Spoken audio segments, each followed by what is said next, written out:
Hey Amy, how you doing? Hi, I'm great. Thanks for having me. You are so welcome, Amy. I'm going to start off by apologizing for we had some issues before we started in terms of video. So we're on Microsoft Teams. It's not the best quality, but we're going to push on through, right? Not that we don't love Microsoft. Adaptable is our middle name. Microsoft. Just so we're all clear. Good old Microsoft. Well, actually, that's quite a good intro to where I wanted to start because the first thing I wanted to Yeah, do, Amy, was just have a chat with you about your overall journey to Amazon and through the interview process. And I believe yeah. that Microsoft was possibly a port of call before arriving in the big ship, Amy, to. It may have been. May have been. I may have detoured slightly on my roundabout. So, the thing, my relationship with Amazon as a potential employee and as a candidate is a long and storied history. This was not my first invitation that led me here today. Okay, Amy, well, we've only got about 45 minutes, so you might have to break the version. So let's start with that. So give us a kind of your journey towards Amazon. I'll try to keep it very, very brief. The very first time I got a call from Amazon, must have been like 2010 or 2011, like long, long time ago. And I had not yet done corporate recruiting, like the traditional internal in-house recruiting. I had not done that before. So when Amazon called me, I'm from Seattle, so here's my hometown company, like expressing interest in me. I almost peed myself because I couldn't believe it. And, I said, yeah, of course, I'm interested. This would be amazing. And I get the call almost immediately. No, we don't like you. We don't want to talk to you. Like, it was just like, hey, we saw your resume. You're great. And I said, yay. And then they said, oh, never mind. Just joking. April Fool. Joking. But, it was because, and I remember she gave me specific feedback. So Heather, if you're out there, thank you. I remember. But she said, the reason why we're not moving forward is the hiring manager saw your resume and you don't have that internal corporate experience that we're looking for. And I remember being gutted. I remember being like, you know what? Amazon doesn't appreciate me and my amazing skills and abilities. I'm never going to talk to them again. Joke's on me, right? You were an agency recruiter, is that right? Before? I was an agency recruiter at that point, yeah. So I said, okay, fine, moved on, got a corporate gig with a very small company, and then Amazon came calling again. And at the same time, I was also talking to Microsoft. So they both kind of came at me at the same time, and I had friends that worked at both and ended up getting contract offers for a contract recruiting role with both companies. And I struggled with this, Gigi. I did because I thought these are both great companies. They're my hometown, dream companies, so to speak, being from Seattle. And I ended up going to Microsoft at that time. And it was hard. And I remember the manager calling me up from Amazon and trying to convince me to join. And I was like, no, I just, I had reasons, whatever. But it was really interesting. It was my turn to say no to them. And then I'm in Microsoft for a few years and, kind of thinking, well, what's next and what else is out there, whether that's moving internally or going outside. Took another call from Amazon, go through the whole loop, the whole bar raiser and everything. In a minute, we'll get there. Yeah. And thought for sure I nailed it, Gigi. I walked out of there just like, yeah, this is my job and this is so great. And I'm going to, and I got the reject call. And I remember just being stunned. And big companies don't give feedback. Yeah. So I'm just left here going, how did that not work? I felt so good leaving the conversation and I felt so positive and I was ready to give up a job that I loved. And it was just a really interesting experience. And then, of course, fast forward another few years, I do the dance again and now I'm here. But it was just, I will tell you this, Gigi, I'm glad I went through what I did over the last 10 years with Amazon because I feel like it gave me a sense of, I understand what my candidates are going through. Yeah. I know what it's like to be rejected by Amazon. I know what it's like to go through the gauntlet more than once before you finally get the right team, the right role at the right time. So it's been an adventure for sure. Cool. So tell us a little bit about your role. I know it has something to do with Spacemen. Yes, literal rocket scientist. Yeah, so right now I with an amazing division within devices and services. So the same fine folks that brought you the Alexa, for example. But I'm with a group called Project Kuiper, which is our initiative to launch a constellation of low Earth orbit satellites to bring broadband internet to the masses. So it's a very cool initiative. And I got to tell you, it was one of the reasons that I put my hand up and said, that sounds really fun. Are you guys hiring? So yeah, it's very cool. Hiring a lot of hardware engineers, all space related, which makes it just a little more complicated, just a smidge. It's quite niche, right? Very highly specialized. Yeah, there's a handful of people. Most of them work at NASA, so that's my audience. That's a high bar, right? Some smart people coming along. Right. So winding back a little bit, because it sounds like you've had near misses with Amazon a few times. Mm-hmm. So what was it about Amazon that finally, having gone through the type experience, what finally about Amazon kind of made you feel that this was going to be a place for you where you could grow and thrive? It's interesting because I had recruited against Amazon for so many years. I thought I knew all the ins and outs and all the secrets and all the silly stuff that we used against Amazon, the peculiar compensation structure, the vesting cycles, the reputation, right, that we sometimes have. And at the same time, I had to balance that. And we do tend to kind of pick up on things that we think benefit us. It benefited me to point the finger at big bad Amazon and say, oh, it's not very nice. You don't want to be there. But I also had to balance it with what I knew to be true, which was that I had a lot of really smart people that I couldn't pull from there. I had a lot of friends in different capacities, not just recruiting, but in other capacities that loved it and thrived in it. And the thing that really stood out to me, and I remember going through, because I was at Google between Microsoft and Amazon. And so I'm at Google. You've done them all, Amy. I've done them all. I'm checked. I've done the hat trick. 3 big tech companies. I can retire happy now someday. But I remember being at Google and feeling, and this is no knock on Google, but for me, one of the things I struggled with is I felt like I couldn't be my authentic, transparent self. I tend to be very rough around the edges. I don't really have a filter. You know that about me. Never. No one ever was surprised. And I feel like, and this is not a knock on Google, but I feel like their culture and their sense of, the Googliness, as they say, I never quite wrapped my arms around that as fully. And I felt like I didn't belong. And I remember telling my skip level boss, I know I'm a good recruiter. I don't know if I'm a good Google recruiter. And I say all that because that is in large part what put me back on the path to Amazon. Because I remember having drinks with a girlfriend who works here on my team and having this conversation with her. And she said, Amy, I got to tell you, I've been there too. We recruited against Amazon for so many years. I've never felt like I can't be myself. I've never felt like I can't have difficult conversations or say things that, not that we're all running around being rude to each other, but there's an authentic transparency that exists here that I didn't know how badly I needed. And so I've been here over a year now, and I can honestly say even the most difficult conversations are data driven. They're grounded in the leadership principles. It's not personal. It's let's get to the root of the problem. Let's fix it. Let's deal with it, and let's move on. And I love that. And I just hearing my friends share that experience and talking through that and going through the interview process for the 3rd time as a candidate, I felt like this was a place that could be home, because I think the things that matter to me about being data driven, understanding the facts, understanding the best path forward for the customers, those kinds of things are what I needed.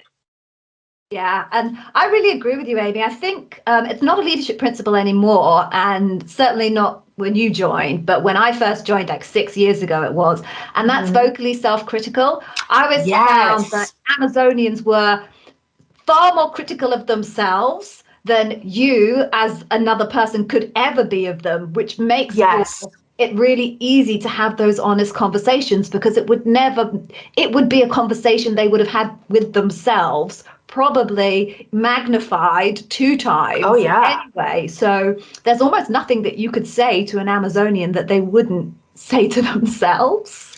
It's a very humbling experience. It really is. And I know I'm sipping the Kool-Aid pretty regularly over here, but I gotta say, this has been like the best job I've ever had for that reason, in part, because it really is. I feel like I can be vocally self-critical, as you said, is kind of one of those unwritten LPs that still kind of hangs out. We don't talk about it so much, but it does come up in conversations, and I feel like we live that. And I feel safe. Yeah. I feel safe that I can just be myself.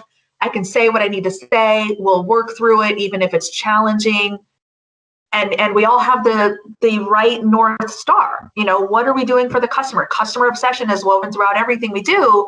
And I think it shows up in every conversation I have with my fellow Amazonians. For sure. So now that we've landed on the leadership principles, it's a nice time to segue back into your actual interview experience. Pick any one you like, Amy. You've got so many to choose from. Oh my gosh, so many. Tell me about how you prepared for your interview, because obviously I'm the Amazon interview whiz. I help out thousands of people to prepare themselves for the bullshit, as you called it, of the Amazon interview process. So just talk us through how you went about doing your preparation. Absolutely. I learned a lot between interview 2 and interview 3. Interview 1, you know, I got an offer, right? It was a contract offer, but there's a similar interview process that we go through. And so I thought, okay, yeah, I got an offer, so I did it. I did something right. Interview 2, I kind of came in feeling like I didn't have to prep that much. Feeling like, oh, well, they wanted me once before, and I'm really good at what I do, and they called me. So I'm just going to go and be myself, you know, and guess what? I didn't get the offer. Now, how much of that is related? Who knows? But I learned a lot between interview 2 and interview 3. And the biggest thing was focusing on the right prep.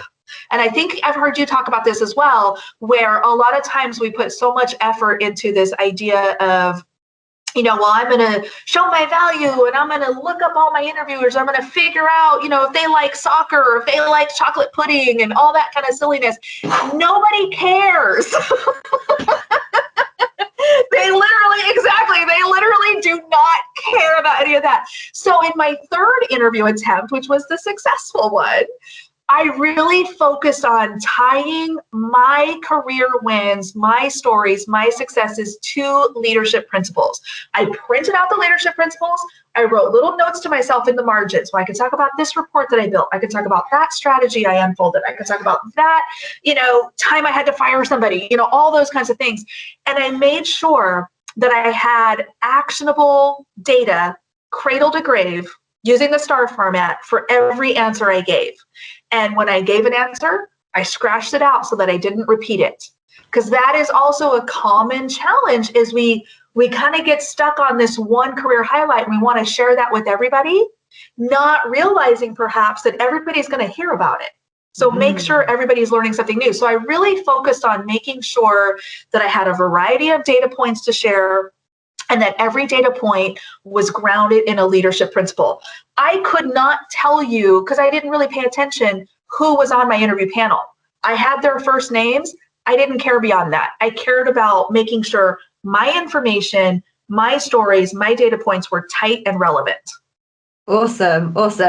So you've picked up on so many things that candidates talk to me about, and a lot of my YouTube videos, I know you know them, are around some of these crazy myths that just drive me bonkers about trying to find out whether your interviewer likes soccer and somehow dropping it in conveniently and subtly so they won't notice in your interview, and repeating questions. That's another one that I've done a YouTube video on that candidates really struggle with. And that's understandable, because you want to come with big examples, right? Kind of scope and complexity. They're the most kind of critical things. So when you had your interview, whichever one you want to think about, Amy, you're probably the only person I'm going to talk to that had 4 interviews.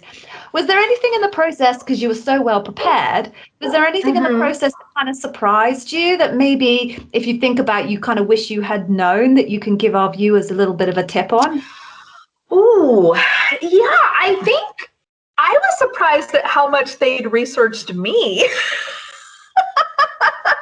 And this may be just, I think Well, let me put that a different way. I don't know that it's so much that they researched me, but I did have people ask about my blog, ask about my channel, stuff like that, stuff that is certainly related to recruiting and related to the job. But I think the biggest takeaway, which I just realized just now as we're talking about it, they seemed genuinely interested in me as a person. And that surprised me because I've been in a lot of interviews where it's more just we're checking off a box. We're making sure that you can add 2 and 2 and get 4. This was a conversation. This was a genuine back and forth. They asked me personal questions about, my kind of extracurricular recruiting activities, still obviously tied to the job. It wasn't like, oh, do you like soccer? It wasn't that. But I mean, they really cared. The impression I got is that they really cared about the holistic, complete Amy that would be coming to work here potentially. And that I wish I had expected that, because I was so hyper focused on proving I could do the job that I probably would have been less nervous, to be honest. Yeah, I think that's a really good point. And having been a bar raiser as well, and particularly where I came from organizationally, like marketing in Prime Video, if you saw me on a vendor manager or a solutions design type loop, you'd know that weird marketer is definitely my bar raiser. She does not look like she can do solution design engineering. Right. They know. And you'd often get the fear of kind of the face fear, I used to call it. As soon as the screen went live, there'd be this person gripping onto their desk or sat in front of me, shaking in their boots because I was the bar raiser and the act was about to drop. And I always had to work pretty hard to just kind of make people relax and realize this was going to be a conversation. And I think that's another important thing to think about when candidates are doing their prep. Everybody's so busy building their star examples. I'm going to say these 7 sentences for situation and these 5 sentences for task, these 10 sentences for action. And so when you actually start to ask questions and interrupt them, they're a little bit thrown because they were expecting just to go in and rattle off their star. 100%. I remember leaving the interview, and I would say this for all of my in-person interviews, all 3 of them, but I definitely remember leaving the interview feeling like the time had flown by, but yet also being super exhausted. And I think it's because, and especially if you love what you do, I love recruiting. I love everything about it. I could talk about it 24/7. So if you get in a room with me and we just start spitballing about recruiting back and forth, I'm going to love it. And that's how my interviews were handled. It wasn't just a series of questions I had to answer. It was a conversation, and they asked, oh, well, tell me more about this. Oh, and then what happened to that? And did you think about this other thing? And I got so many ideas that I left the interview going, even if I don't get this job, I've had so many great ideas and strategy things pop up that I can bring to my whatever my next job is if it's not here. I mean, it was great. I learned so much about myself that even if I didn't get the job, it would have been such good time spent. I learned so much about me going through the process. Actually, I hear that a lot, Amy. There's a lot of people that obviously I have my YouTube channel, and I get a lot of people who get hired through my YouTube channel, which is super exciting. But we all know the conversion rate. It's tough. So there's plenty of people that don't. And consistently, I get messages from people saying, sure, I didn't get the job this time, but wow, the experience was amazing, and I'm so better prepared for the next job interview that I go for. And it's definitely a learning experience. Even if you don't end up with the job at the end of the day, there's still a lot of value in just going through that process. Totally agree. I totally agree. I mean, all 3 times, I came away with something I could act on immediately. And that was huge for me. So very much time well spent. I can't say that about everywhere I've interviewed, but definitely Amazon. We won't talk about those. Maybe that's another episode. So I guess thinking about then, clearly you love being a recruiter, and that's awesome. It's so exciting to talk to people who genuinely love the discipline that they're in. I was a passionate marketer. I'm still a passionate marketer, and I bore the senses off you talking about all sorts of things, but it's fabulous. So why don't you talk me through what it looks like to be a successful recruiter in Amazon. What are those key leadership principles that the gosh, successful recruiter is really indexing high on? I mean, I think there's a common misconception about recruiters in general that we're just like somehow this gatekeeper who is just like fighting everybody off and wants everybody to, not get in. You can't pass if you don't have the right keywords. And I will say this, I think, yes, I'm Gandalf. And I will say this, I think being a successful recruiter anywhere, you have to be really tuned into the needs of your business, and you have to be really tuned into like, there is a specific problem that needs to be solved, and there is a specific talent solution for that problem. Now, a successful recruiter here at Amazon, and this has been, again, going back to why I love this job so much, I have never felt so much partnership with my hiring teams as I do here. I feel like I am absolutely in lockstep with the people that I'm working with. I feel connected. I feel informed. They don't look at me as a support person. I'm a valuable part of the organization who happens to do this very specific recruiting function. And so when I think about how does that tie to leadership principles, I think ownership is a huge one. I own this process. I own the strategy. My hiring teams look to me to be like, Amy, how are we solving this? And I'm the one that's coming forward and saying, we can do this, we can do that. And there's, different things I could bore you to tears with some of that, I'm sure. But, there's an ownership and that I have to bring. I think also, hire and develop the best, that's almost too easy, right? I mean, that goes without saying. But it's also really understanding what does that mean and how do you interpret that? For me, it means not only are we making a great hire and there's all the, normal stuff about being bar raising and that kind of stuff, but it's also what does that development look like over time? How are we not only getting the person in the door, but how are we also making sure that they're set up for success and they've got a good runway for their own personal career growth? So that's very important to me because these candidates are now my coworkers and I brought them here and I want to make sure that they're successful and happy and didn't make a bad choice for them and their careers. And then I think insist on the highest standards. I am very data driven. I care a lot about data cleanliness and reporting and being able to tell stories about what's working and not working as a recruiting function. And so really insisting on having those high standards for ourselves, for our data hygiene, for our reporting, for our weekly updates, whatever it is, that's key for me. I mean, insist on the higher standards is probably one of my favorite LPs. Awesome. So I'm going to throw two more at you, right? Which I think I've picked up from working with amazing recruiters that I had the privilege of working with when I was in Prime Video and also in Amazon Fresh. So the first one that I think is probably going to surprise a lot of people when it comes to recruiters, which is dive deep. Yeah. Yes, so I like that. Analytics and data point of view, I've worked in other big organizations, corporates before joining Amazon in the UK and the Republic of Ireland. And there is no way that the recruiters that I worked with there, lovely people as they were as analytical and data focused as my colleagues were in Amazon. Would you agree? I totally agree. I've dealt with that. I've tried to stand up, reporting and different things at other companies, and it has not been well received.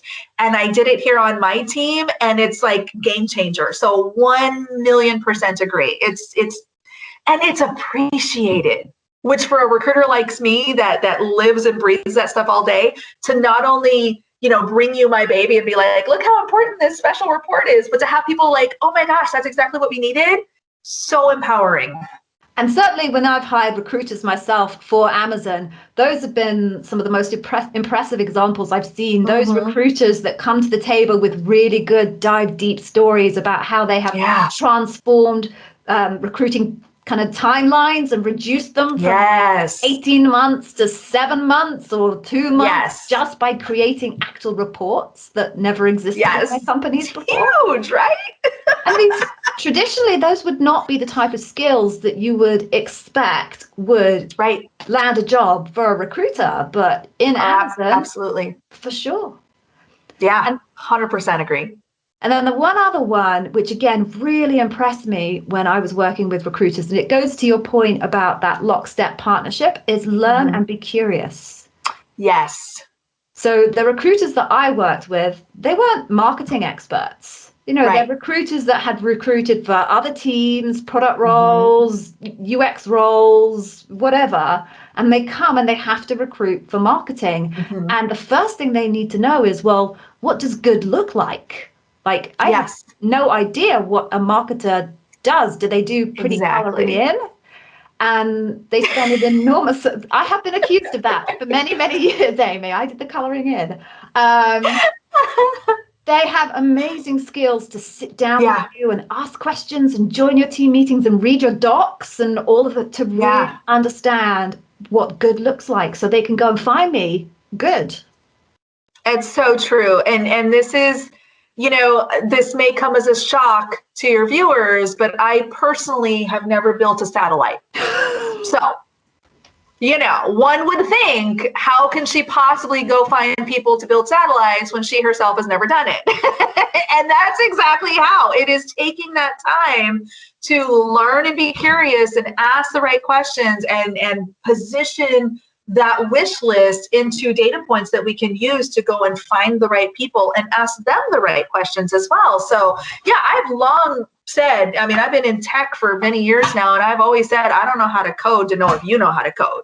And it comes from asking those questions, working with leaders that are willing to invest the time to educate us, give us the right context, help us understand how the pieces all fit together. It's, dive deep, learn and be curious, earns trust, all go together for me. Yeah, absolutely. Because of course, as if no one would get on social media and accuse recruiters of not actually knowing anything about the jobs and the people that they were recruiting for. No one would do that, would they, Amy? Only once today so far, but it's early. It's like lunchtime in the US, so, Still time. Cool. Might give a second. Oh, Amy. So I've covered up all my questions, Amy. That's what I wanted to get from you from today. So as always, it's always a pleasure to speak to you, Amy. It's such fun. Thank you. So anybody out there that is a spaceman or knows anything about satellites, if Amy is recruiting, I will always promote her roles on LinkedIn. She's the woman. Amy. Thank you. Enjoy the rest of your day. Thank you. Bye. Bye. Now what you need to do is click on this link here and go and grab yourself one of my free Amazon Interview Wiz Academy Customer Obsession Masterclasses. Watch that and you will nail every single customer obsession question asked of you at your Amazon interview. Or if you'd like to do that later, check out this video here for more tips on interview strategy.